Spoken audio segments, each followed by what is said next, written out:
Le juge près le tribunal correctionnel de Béjaïa a rendu, jeudi 31 décembre, ses verdicts dans les deux procès distincts des 10 irakistes et du journaliste Moualek Abdelouahab.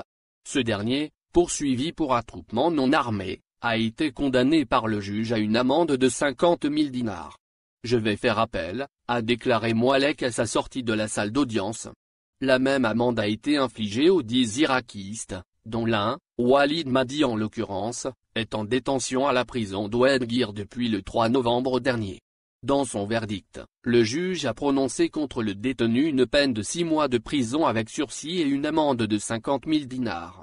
Le détenu a été libéré jeudi, d'après Maître Zenati Mourad, l'un des avocats du collectif de la défense. A rappelé que les 9 irakistes ont été poursuivis pour attroupement non armé et le détenu, Walid Madi, pour attroupement non armé et outrage à corps constitué.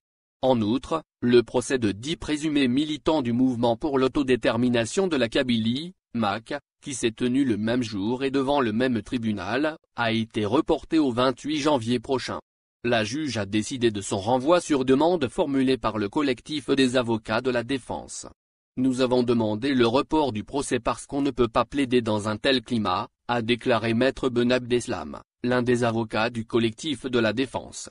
En effet, dès 8 heures du matin, un dispositif de sécurité impressionnant a été déployé devant la cour de Béjaïa et de l'artère principale y attenante, afin d'empêcher le rassemblement de soutien aux accusés, auquel a appelé le mouvement pour l'autodétermination de la Kabylie, MAK. Les services de sécurité ont arrêté plusieurs personnes, y compris 2 présumés militants du MAK, Amchash et Boucha-Alan, convoqués au procès.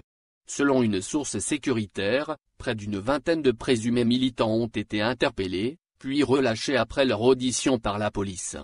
Dans une déclaration rendue publique, le Comité pour la défense des libertés, CDEL, de Béjaïa a dénoncé les arrestations et les intimidations, non sans exiger la libération immédiate des personnes interpellées, mais aussi l'arrêt des intimidations policières et des arrestations arbitraires.